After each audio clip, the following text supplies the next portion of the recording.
Hey guys, welcome back to Optin influencers. इस video में हम बात करेंगे बिटकॉइन अपडेट को लेकर, बिटकॉइन के प्राइस एक्शन क्या चल रहा है और कुछ डेटा, कुछ क्या बहुत सारा डेटा है जो मुझे आप लोगों के साथ शेयर करना है। तो इस डेटा को पूरा देखिएगा, प्राइस एक्शन पूरा देखिएगा, आप बने रहेगा वीडियो में आखिर तक। एंड इस वीडियो की शुरुआत करते हैं। अगर आप पहली बार चैनल पे आओ तो मेक श्योर करिए कि चैनल को सब्सक्राइब करके हमारी कम्युनिटी से जुड़ जाएं एंड टेलीग्राम से जुड़ना भी मत भूलिएगा, बहुत इंपॉर्टेंट वो भी है। अब अगर हम नीचे आए, यहाँ पर आप देखें, मैं आपको सबसे पहले का एक चीज ग्राफ चार्ट दिखा रहा हूँ। यह है 16 जून के आसपास का। आप अगर देखोगे कि इससे पहले भी हम 40,000 की रेंज में गए थे। ये देखिए यहाँ पर 41,318 तक हमारी ये कैंडल गई थी। उसके बाद बहुत अच्छा हरा भरा सब कुछ था। मैं आप लोग को ये बताने की कोशिश कर रहा हूँ कि जो अभी हो रहा है कैसे वो सिमिलर है एक पुराने प्राइस एक्शन से। ये देखिए यहाँ पर हम नीचे आए, रेड कैंडल्स बनी, हम कहाँ तक नीचे आए, 38,000 तक नीचे आए। उसके बाद दो ग्रीन कैंडल्स बनी, हम फिर से ऊपर गए 39,000 की रेंज में। उसके बाद हम कस के नीचे आए, यानी कि बहुत सारी बेरिश मोमेंटम बना और बहुत सारा सेलिंग हुई। यहाँ पर हम नीचे आए। ठीक, ये एक आपको ये चीज़ आप ध्यान रखना। अब मैं आपको अभी के प्राइस पे लेकर चलता हूँ एंड एक चीज़ दिखाता हूँ आपको जो मुझे आपको दिखानी है, मेन इम्पॉर्टेंट आई थिंक वो काफ़ी इम्पॉर्टेंट हो सकती है, क्योंकि इसमें भी अभी जो हमारे पिछले कुछ दिनों में हमने 40,000 के ऊपर की रेंज में ट्रैवल किया और काफ़ी ज़्यादा वहाँ पर हम स्टे भी रहे। और ये इम्पॉर्टेंट इसलिए भी हो जाता है कि इस बार हम थोड़ा सा ऊपर भी गए थे, ऊपर तक गए थे। तो बिटकॉइन कहीं ना कहीं कोशिश कर रहा है, बायर्स कोशिश पूरी लगा रहे हैं तोड़ने की। फिर आप देखोगे, मैं आपको ये चीज़ दिखाने की कोशिश कर रहा था, आप देखोगे हम ऊपर गए 42,000 की रेंज तक इस बार तो चले गए थे, लेकिन हम ऊपर नहीं गए। सिर्फ जो मैंने आपको ये रेजिस्टेंस बताया था इससे ऊपर हम नहीं गए। आप देखो एकदम इसी की ब्रिंक पे हम लोग खड़े थे और इससे नीचे आए। और आप देखोगे यहाँ पर नीचे आते थे फिर से तीन कैंडल ग्रीन बनी, 4 आवर चार्ट की बात कर रहा हूँ मैं यहाँ पर। और आप देखो ग्रीन कैंडल बनी फिर से। तो आपको क्या लगता है कि हम नीचे आएंगे? मेरा ऐसा मानना है कि हमें नीचे आ सकते हैं गैस, ये नीचे आ सकते हैं हम थोड़ा सा। और आई थिंक कितना आ सकते हैं, ये वाली ईएमए इंपॉर्टेंट है, 200 वाली जो ईएमए है, 200 की ईएमए को नोट कर रहा हूँ मैं। एंड ये अभी फिलहाल के लिए यहाँ पर 36,455 का है। तो 36,000 की रेंज हमें मिल सकती है आने वाले दिनों में, अगर बिरेश इसी सिनेरियो में, बिरेश सिनेरियो में रहता है बिटकॉइन।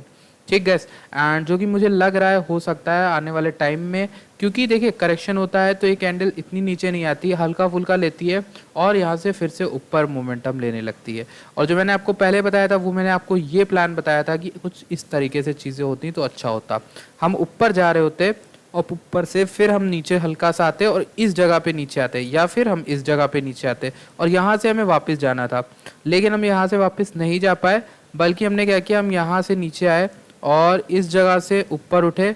और अब हम लोग ऊपर नहीं जा पाएंगे क्योंकि इस जगह सेलर्स ज़्यादा बैठे हुए हैं, ये अपना प्रॉफिट बुक करेंगे और इसको नीचे लेके आएंगे। तो ये एक इंपॉर्टेंट चीज़ है जो मुझे आपको प्राइस से रिलेटेड बतानी थी। अब जो लोग बहुत सच में सीखना चाहते हैं चीज़ें, उन लोगों के लिए मैं यहाँ पर डेटा बताऊँगा कुछ इंपॉर्टेंट।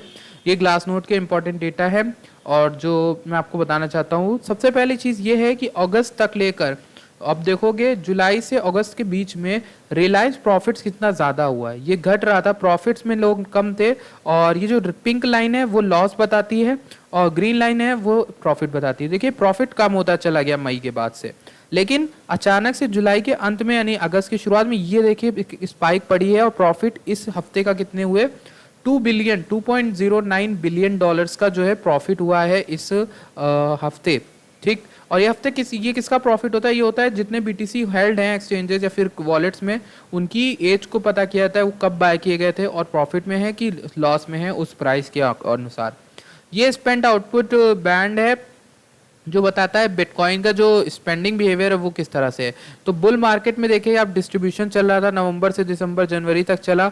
उसके बाद यहाँ पर डिस्ट्रीब्यूशन जो है वो हल्का फुल्का हुआ, स्लो वाला। ठीक, और अप्रैल मई के बाद में अच्छा खासा कैपिटलेशन देखने को मिला, बहुत सारा बिका और ओल्ड कॉइन्स जो होते हैं वो बिकने लग जाते हैं, तब समझ लिए कैपिटलेशन आ गया।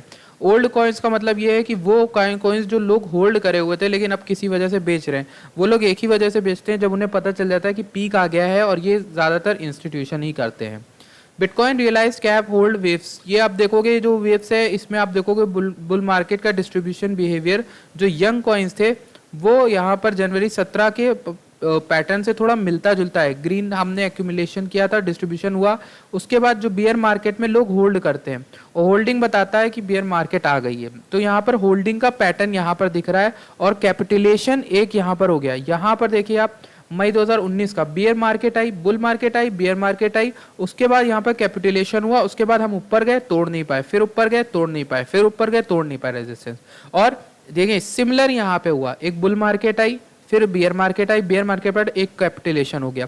मेरे ख्याल से एक कैपिटुलेशन काफ़ी नहीं है, एक दो तो आने चाहिए। पिछली बार 3 देखने को मिले थे अच्छे खासे फेकआउट्स, तो इस तरह के फेकआउट हमें 1-2 देखने को और मिल सकते हैं। ठीक, फिलहाल के लिए मैं अपनी उसी बात पे सहमत हूँ जो मैंने आपको 4 से 5 हफ्ते बताए थे। अभी 2-3 हफ्ते निकल गए हैं, 3-4 हफ्ते हमें बिटकॉइन की रिकवरी 40,000 में आने में लग सकती है। तो देखते हैं क्या होता है। अगर मैं सही हूँगा तो फिर ऐसा ही कुछ प्रेडिक्ट हो सकता है जो कि डेटा बता रहा है। अब अगर मैं एक्सचेंज नेट पोजीशन बताऊं तो एक्सचेंज में ये जो रेड वाला है ना हमारे लिए फायदे का है। जब जो ये रेड हुआ है तो वो एक बुल मार्केट के दौरान हुआ है, जब लोगों क्यों रेड हुआ है, रेड का मतलब है कि एक्सचेंजेस से बिटकॉइन जा रहा है और ग्रीन का मतलब है एक्सचेंजेस में आ रहा है। ग्रीन जब जब हुआ है आप देखोगे बेयर मार्केट थी। ठीक, ये देखिए आप थोड़ी सेलिंग हुई थी, काफ़ी हम नीचे हुए थे, लेकिन अभी ये फिर रेड हो गया है, मतलब एक्सचेंजेस से बिटकॉइन जो है वो जा रहा है। तो ये एक अच्छी न्यूज़ हुई। ये डाटा तो अच्छा बता रहा है एक्सचेंजेस में जो बिटकॉइन है। ये परसेंट बैलेंस ऑन एक्सचेंजेस है, मतलब एक्सचेंजेस में रखा हुआ बिटकॉइन, टोटल बिटकॉइन जितने भी हैं दुनिया में उसकी सर्कुलेटिंग सप्लाई का कितना है। तो ये देखिए ये कम होता जा रहा था एक्सचेंजेस पे, मतलब कम है बिटकॉइन तो हमारे लिए अच्छी खबर, लेकिन ये बढ़ गया मई के दौरान और 13% तक हो गया। तो 13% बिटकॉइन की सारी सप्लाई सिर्फ एक्सचेंजेस पे रखी हुई थी और ये घट के जुलाई के अंत में बहुत कम हो गया। तो ये एक अच्छी न्यूज़ है हमारे लिए। ये डेटा तो हमारे लिए एक अच्छी चीज़ बताता है। बिटकॉइन की लाइवलीनेस बताती है, कॉइन्स को लेके बताती है। ओल्ड कॉइन्स कब यंग बन रहे हैं, यंग कॉइन्स कब ओल्ड बन रहे हैं। और यंग ओल्ड का कॉन्सेप्ट ये है कि बेसिकली उनको बाय करके कितने दिन रखा गया, उन्हें दूसरे में ट्रांसफ़र नहीं किया गया, उससे पता करते हैं। तो holding equal to dormancy, down trend में हम चले सितंबर से अक्टूबर में, फिर हम बुल मार्केट में आए जिसमें डिस्ट्रीब्यूशन हुआ। डिस्ट्रीब्यूशन मतलब सेलिंग हो रही थी ओल्ड कॉइन्स की और हल्के फुल्के जितने बचे वो यहाँ पर सेलिंग हो गई। ठीक, अब हम फिर से डाउन ट्रेंड में हैं और इस डाउन ट्रेंड में पिछली बार भी यही देखने को मिला था, होल्ड कर रहे थे लोग और एक्यूमुलेशन हो रहा था। यहाँ पे भी वही सेम चीज़ हो रही है और हम लोग इसमें एंटर कर चुके हैं। Entity adjustment indicate spending was internal. यहाँ पर आपको देखोगे कि जो स्पेंडिंग वगैरह हो रही है वो इंटरनल ही हो रही है, मतलब एक्सचेंजेस के अंदर ही हो रही है।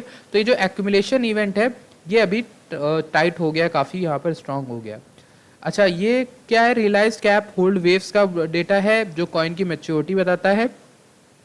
स्पेंडिंग ऑफ ओल्ड कॉइन्स आप देखोगे 17 में भी यही हुआ था कि बुल मार्केट के दौरान ओल्ड कॉइन्स स्पेंड हुए थे, फिर उसके बाद से एक्यूमुलेट कर दिए। नए लोगों को अपने कॉइन्स बेच दो, फिर नए लोगों से सस्ते में खरीद लो जब वो लोग जब बियर मार्केट आ जाए। तो यही एक कॉन्सेप्ट होता है इंस्टीट्यूशन का, बड़े लोगों का, जो लोगों के पास ज़्यादा बिटकॉइन होते हैं वो लोग पीक पे सेल कर देते हैं। आप देखोगे यहाँ पर भी हमको वही सेम चीज़ देखने को मिली है। जनवरी से लेके अप्रैल तक के बीच में लोगों ने अपने जितने भी बड़े इंस्टीट्यूशन उन्होंने अपने ओल्ड कॉइन्स प्रॉफिट में बेच दिए और अब लोग जो हैं वो उसको खरीद रहे हैं जब मार्केट एकदम पूरी तरह से गिर गई उनके बेचने से। अच्छा, अब ट्रांजैक्शन काउंट आया है, बिटकॉइन का ट्रांजैक्शंस जितने हो रहे हैं वो काफ़ी गिर गया है और जो कैपिटुलेशन बताता है ये सिमिलर है। ये जो पैटर्न है ये एक आने वाले बुल मार्केट जो आने वाला है हमको उसका इंडिकेशन बताता है। आप देखोगे यहाँ पर 50% डिक्रीज हो गया ट्रांजैक्शन का और ट्रांजैक्शन गिरने का मतलब ये है कि लोग बहुत मार्केट शांत हो गई और ये जो शांति है अगले बुल मार्केट, यहाँ पर देखिए ट्रांजैक्शन काफ़ी बढ़े और ट्रांजैक्शन जितने ज़्यादा बढ़ेंगे उसका मतलब है वॉल्यूम बढ़ रही, वॉल्यूम बढ़ेगी, ट्रेडिंग वॉल्यूम, तो मतलब बिटकॉइन में फिर से वो मार्केट में फिर से सन्नाटा नहीं, अब फिर से आ गई हैं चीज़ें वापस। ये एक बिटकॉइन का माइनर रेवेन्यू है। अगर मैं यहाँ पर आपको लेके जाऊँ तो माइनर का रेवेन्यू यहाँ पर बहुत हाई बन रहा था मार्च के दौरान, ठीक, लेकिन अप्रैल के बाद से माइनर का रेवेन्यू 961 900 800 मिलियन तक 800 BTC तक पहुँच गया था, लेकिन माइनर का रेवेन्यू फिर से बढ़ गया है। ये अच्छी बात है, 900 से लेके 1000 के पास अभी करेंटली माइनर रेवेन्यू 1069 बिटकॉइन जो है वो चल रहा है। तो ये एक अच्छा डेटा है जो बिटकॉइन के माइनर जितना प्रॉफिट में रहेंगे उतना बिटकॉइन का प्राइस भी ऊपर रहेगा। तो एक चीज़ है जो मुझे आपको बतानी थी गाइस। आई होप आपको ये चीज़ समझ में आ गई हो। अगर ये चीज़ अच्छी लगी तो वीडियो को लाइक करेगा, चैनल को सब्सक्राइब करेगा।